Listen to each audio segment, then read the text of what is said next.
कहू घन श्याम कहू भव सागर उतरी जब पार यो होयत सफल जन्म जीवन सुख शांति सो भरल पूरल जीवन। श्री राम कहू घन श्याम कहू भव सागर उतरी जब पार यो होयत सफल जन्म जीवन सुख शांति सो भरल पूरल जीवन।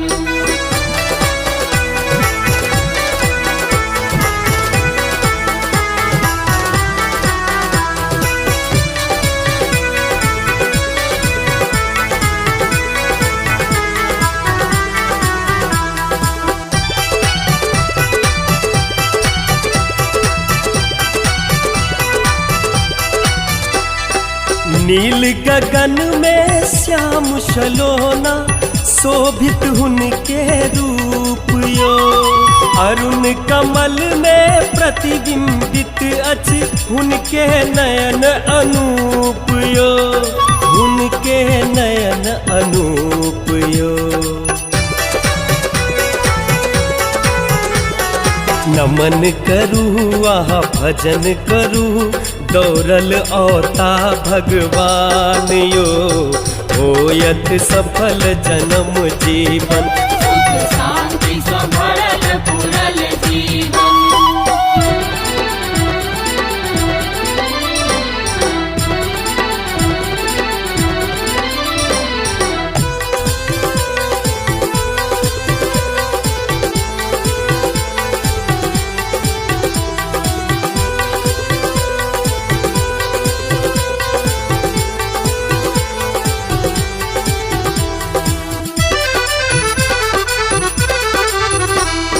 पक्षी सब कल रब के गावे उनके स्वागत गान उनके दिस संकेत करैया फूलक मृदु मुस्कान फूलक मृदु मुस्कान।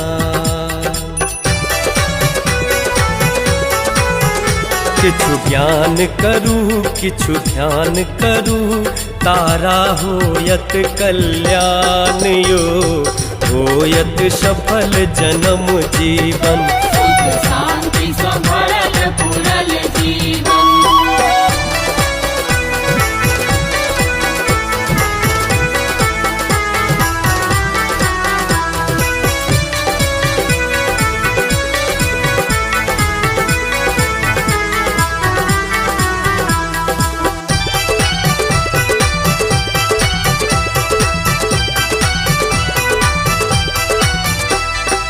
लहरी लहरी पर प्रकृति नटी बन नृत्य करे योग माया जन जन में आ कन कन में पसरल अछि उनके माया पसरल अछि उनके माया।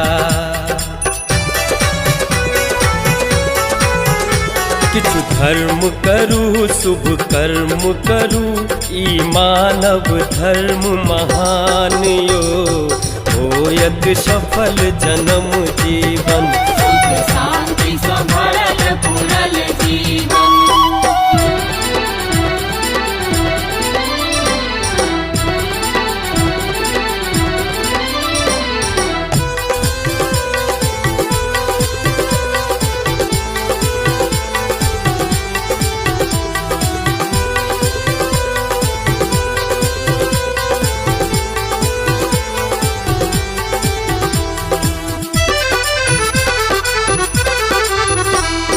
पवन वेग थिक परम चेतनक शक्तिक अटल प्रमाण परोपकार थिक परमेश्वर केर सर्वोत्तम सम्मान सर्वोत्तम सम्मान।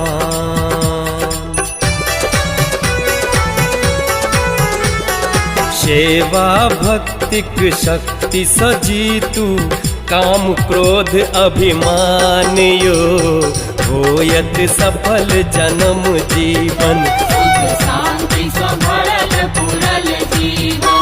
श्री राम कहू घन श्याम कहू भव सागर उतर जब पार यो होयत सफल जन्म जीवन।